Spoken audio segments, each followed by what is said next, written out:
안녕하세요. 현기책방입니다.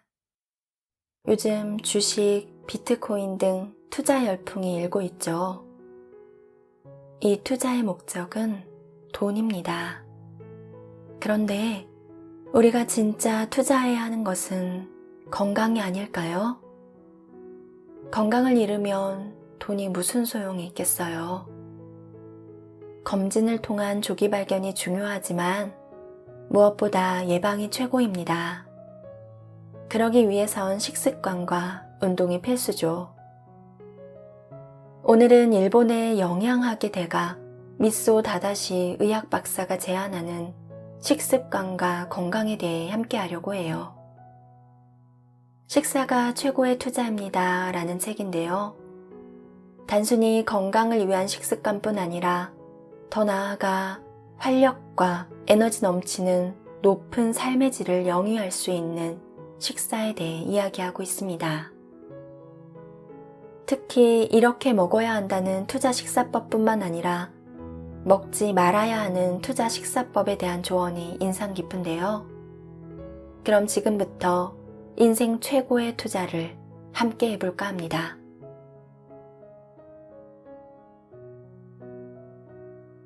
영양에 투자하지 않는 현대인들. 항상 피곤해. 현대인의 상태를 한마디로 가장 잘 표현한 말이 아닐까? 푹 자고 일어나도 머릿속이 늘 안개 낀 듯 뿌였다. 할 일이 산더미처럼 쌓여 있는데 도통 의욕이 생기지 않는다. 많은 현대인들이 이렇게 투덜대며 저마다의 방식으로 피곤에 맞서고 있다. 어떻게든 이 문제를 해결하고 싶은데 무엇부터 시작해야 할지조차 모른다. 많은 사람들이 아무리 바빠도 식사는 거르지 않는다며 항변할지도 모른다. 하지만 애당초 끼니만 때우면 된다, 배만 채우면 된다라는 생각은 틀렸다. 현대사회는 편의점이나 마트에만 가도 포장을 뜯어 바로 먹을 수 있는 간편식품이 넘쳐난다. 그러나 편리함에 취해 이런 레토르트 식품만 섭취하면 정작 몸에 필요한 영양소는 부족하고 불필요한 영양소만 과잉인 현대판 영양실조에 빠지고 만다. 스스로 현대판 영양실조의 위험도를 측정할 수 있는 체크리스트를 소개하니 자신의 상태를 확인해보자. 현대판 영양실조 체크리스트. 1. 편의점, 마트에서 레토르트 식품을 자주 사 먹는다. 2. 가공식품을 살 때 영양성분 표시를 보지 않는다. 3. 발효식품을 적게 먹는다. 4. 밥, 면, 빵을 매우 좋아한다. 5. 매일 달콤한 간식을 먹는다. 6. 매일 쾌변을 보지 못한다. 7. 피부가 자주 거칠어진다. 8. 피곤이 풀리지 않고 늘 나른하다. 9. 식후에 졸음이 쏟아질 때가 많다. 10. 잠을 푹 못 잔다. 11. 머릿속이 안개 낀 듯 뿌옇고 개운하지 않다. 12. 자주 기분이 가라앉고 짜증이 난다. 몇 개 항목에 해당하는가? 12개 항목 중에서 4개 이상이면 노란불, 8개 이상이면 빨간불이다. 모든 항목이 내 얘기라면 생활습관 병에 씨앗을 품고 있거나 이미 증상이 시작됐을 확률이 높다. 레토르트 식품과 가공식품은 화학 첨가물을 다량으로 포함하고 있는 반면 우리 몸을 움직이는 데 반드시 필요한 비타민이나 미네랄 함유량은 극히 적다. 그만큼 발효식품을 챙겨 먹지 않으면 바람직한 장내 환경을 유지하기 어렵다. 여기에 밥과 빵, 달콤한 음식 등 과도한 당질 섭취가 더해지면 피로감이 더욱 심해진다. 당질을 포함한 식품이 식이섬유를 얼마나 함유하고 있느냐에 따라 혈당치를 높이는 속도는 매우 달라진다. 그 지표를 당 지수라 한다. 포도당의 당 지수를 100이라 했을 때 흰밥은 88, 흰빵은 90이며 이 당 지수가 높을수록 혈당은 빠르게 올라간다. 혈당치가 높아지면 몸은 인슐린을 대량으로 분비해 혈당을 급격히 낮추려 한다. 결과적으로 혈당이 심하게 변동하면서 나른함, 졸음, 짜증 등이 나타난다. 혈당의 급격한 변화와 장내 환경 악화, 미네랄 부족은 머지않아 정신 건강에도 악영향을 끼친다. 특히 앞서 소개한 체크리스트의 여러 항목은 현대인의 흔한 생활 습관과 몸 상태를 단적으로 보여준다. 이러한 악순환이 몇 년씩 이어지면 생명을 위협하는 병으로 발전할 수 있다. 간단과 편리라는 이익만을 좇는 태도가 결국 건강 악화라는 돌이킬 수 없는 손실로 이어진다. 먹지 않는 투자 1. 단 음료 멀리하기. 캔커피 같은 시판 음료는 우리가 깨닫지 못하는 사이 설탕을 섭취하기 쉬운 대표적인 식품이다.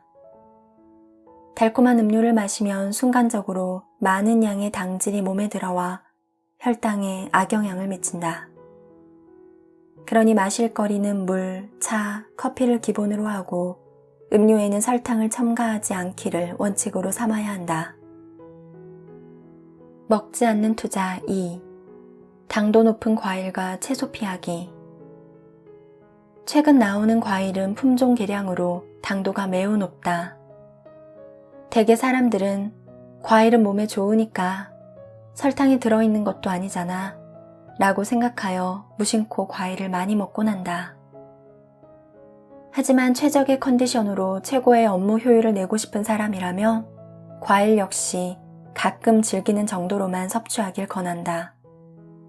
달콤한 과일일수록 당질 함량이 높다는 사실을 기억하자. 먹지 않는 투자 3. 흰밥, 빵, 면과 안전하게 이별하기.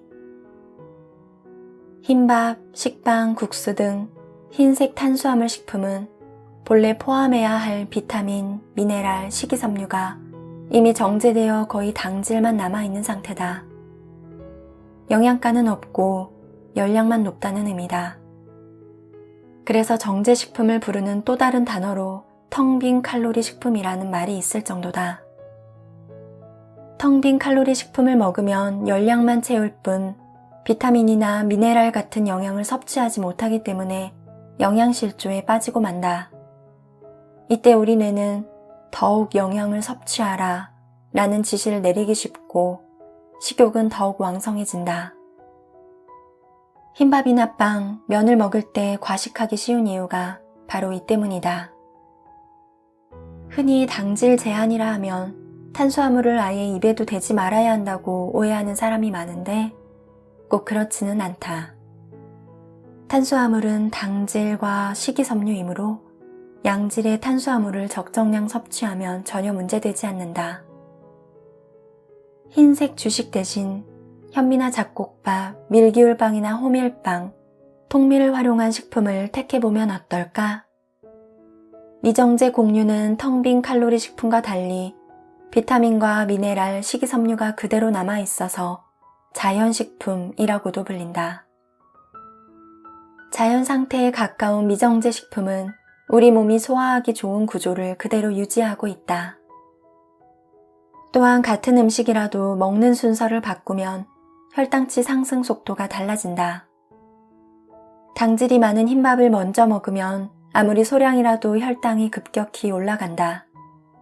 하지만 채소나 버섯류처럼 식이섬유가 많은 음식을 먼저 먹고 된장국 반찬을 먹은 후에 밥을 마지막으로 섭취하면 혈당이 천천히 올라간다. 식이섬유와 지방은 당질 흡수 속도를 늦추어 혈당 급상승을 막는다. 먹지 않는 투자 4. 언제 먹는지도 중요하다. 야식을 먹으면 살이 찐다는 사실은 경험이 있든 없든 우리 대부분 알고 있다. 왜 밤늦게 먹으면 살찌기 쉬울까? 이는 신체 리듬과 관련이 있다. 오전은 배설을 중심으로 몸을 새롭게 세팅하는 시간대다. 오후에는 소화력이 높아지고 에너지 소비가 원활하게 이루어진다. 밤은 몸이 영양소를 흡수하고 축적하는 데 알맞은 시간대다. 몸의 리듬을 고려하면 아침 식사는 담백하고 간단한 음식 위주로, 점심은 영양가 많은 음식으로 에너지를 보충하는 게 좋다. 저녁은 공복을 느끼지 않을 정도로 소량만 섭취한다. 먹지 않는 투자 5. 트랜스 지방산, 식물성 기름 경계. 염증은 스트레스, 외상, 세균 감염 등으로 발생하는데 음식이 원인일 때도 많다. 세포 손상으로 생기는 염증을 예방하기 위해 가장 경계해야 할 것은 먹는 플라스틱, 즉 트랜스 지방산이다. 본래 트랜스 지방산은 자연계에 미량만 존재하는 특수한 지방산이다. 기존 불포화 지방산에 수소를 더하거나 고온 처리 같은 화학적 방법으로 지방을 추출할 때 발생한다. 식품 성분 표기에 마가린, 쇼트닝, 식물성 유지라고 적혀 있으면 고농도 트랜스 지방산이 들어있다고 생각하면 된다. 흔히 사용하는 식용유에는 리놀레산이 다량 포함되어 있는데 이 리놀레산이 몸속에서 대사작용을 할 때 아라키돈산이 증가하면서 염증을 유발한다. 그러니 튀김 같은 음식은 과식하지 않도록 주의해야 한다. 단일 불포화 지방산인 올리브유, 포화 지방산을 다량 함유한 코코넛 오일, 버터, 소기름, 돼지기름을 기억해두자. 상대적으로 염증을 유발할 위험이 낮다. 다만 아마씨유와 들기름, 올리브유는 가열하면 산화하므로 생으로 먹을 때 가장 건강에 이롭다. 다음 내용을 잘 기억해두고 슬기롭게 지방을 선택하자.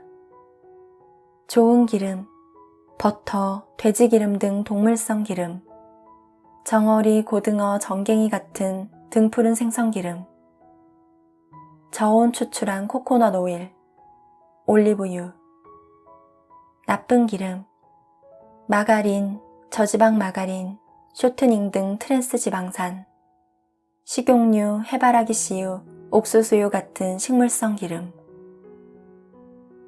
먹지 않는 투자 6. 튀김처럼 고온으로 조리한 음식. 탄 음식을 먹으면 암에 걸린다라는 이야기를 들어본 적이 있을 것이다. 이를 그저 미신으로 여겼다면 오산이다. 고온으로 조리한 튀김이나 구이는 최종 당화산물을 포함하는데 이는 체내 염증을 유발한다. 항노화 의학 분야에서는 노화를 촉진하는 주범으로 꼽는다. 먹지 않는 투자 7. 식품 첨가물. 주변에서 가장 쉽게 접하는 첨가물은 식빵 등의 방부제로 쓰이는 프로피온산일 것이다. 프로피온산을 섭취하면 당질 대사가 뒤엉켜 인슐린 저항성이 높아지고 식후 혈당이 쉽게 올라가 결국 비만과 당뇨병을 일으킬 수 있다. 육포 같은 육류 가공품에 들어가는 질산염에 관한 연구도 활발하다. 연구에서 쥐에게 질산염을 첨가한 먹이를 주고 살펴본 결과 장내 세균총의 활동이 비정상적으로 증가하고 변화도 발생했다. 특히 햄과 소시지 등 육류 가공품에 사용한 인산염과 질산염의 위험은 섭취한 직후가 아니라 시간이 지난 뒤에 나타나기 때문에 산모와 태아에게 영향을 미칠 가능성도 있다. 따라서 가공식품은 가능한 먹지 않는 편이 현명하다. 먹지 않는 투자 8. 유해금속 멀리하기. 비소, 수은, 카드뮴, 납, 알루미늄, 니켈 등 유해금속은 다음과 같은 경로로 우리 몸에 침투한다. 비소, 농약, 어패류, 해조류, 산업폐기물, 토양, 잔류농약, 살충제, 배기가스. 수은, 어패류, 치과 충전제인 아말감, 섬유유연제, 곰팡이 방지제. 카드뮴, 담배, 타이어 마모 분진, 음료수, 통조림, 농작물, 배기가스. 납, 담배, 납으로 만든 수도관을 통과한 수돗물, 배기가스, 통조림, 모발 염색제, 인쇄물, 도료, 살충제, 건전지. 알루미늄, 가공식품, 위장약, 니켈, 화장품류. 유해금속은 대부분 일상생활에서 흔히 접하는 물질을 통해 유입되므로 인지하지 못하는 사이 체내에 쌓인다. 이렇게 축적된 유해금속은 어느 순간부터 염증을 일으켜 알레르기, 피로, 관절과 근육 통증 같은 다양한 증상을 유발하고 피부를 거칠게 만든다. 먹지 않는 투자 9. 과음을 졸업하다. 음주가 암을 유발하는 것은 알코올이 체내에서 대사작용을 할 때 발생하는 아세트알데히드라는 유해 물질 때문이다. 아세트알데히드는 유전자에 직접 작용해 암 발병을 유도한다. 또한 활성산소의 생산량을 늘려 염증 반응이 쉽게 일어나도록 하며 세포 속 비타민 B6과 엽산 같은 유익한 성분을 감소시킨다. 이 모든 것이 발암 위험 요인이다. 먹지 않는 투자 10. 담배와 헤어지기. 먹지 않는 투자 11. 단식의 습관화. 마지막으로 소개할 투자는 먹는 것을 잠시 멈추기다. 최근 연구에서 단기간 단식이 만성염증을 개선하는 효과가 있음을 증명했다. 단식 시간이 길수록 건강 수명에 효과가 좋다는 연구 결과도 있다. 특히 어떤 음식을 섭취하는지, 즉 음식의 질과는 관계가 없다는 사실도 흥미로운 지점이다. 영양학 관점에서는 자칫 무엇을 먹는지에만 초점을 맞추기 쉬운데 먹지 않는 시간에도 주의를 기울여야 하는 것이다. 적절한 단식은 결국 위장이나 간 등 소화기 계통에 휴식 시간을 준다. 이 시간이 충분해야 이를 통해 흐트러진 몸 상태를 잘 정비할 수 있다. 휴일에 가볍게 실천할 수 있는 미니 단식을 추천한다. 당근 1개, 토마토 1개, 양상추나 양배추 3장을 준비한다. 가능하면 시금치도 반단 준비한다. 준비한 재료를 모두 믹서에 넣고 갈아서 식사 대신 1일 3회 마신다. 마시기 힘들다면 사과 1개나 레몬즙을 추가한다. 이것만으로 부족하다고 느껴진다면 수프처럼 소화가 잘 되는 음식을 곁들이는 것도 방법이다. 평소 회식이 잦은 직장인은 공복을 유지할 시간이 별로 없을지도 모른다. 그럴수록 의식적으로 단식 시간을 만들어 소화기 상태를 재정비할 필요가 있다. 이로 인해 배설 기능이 좋아지고 노폐물도 말끔히 내보낼 수 있어 몸이 한결 가벼워진다. 여러모로 장점이 많으니 꼭 한번 실천해보자.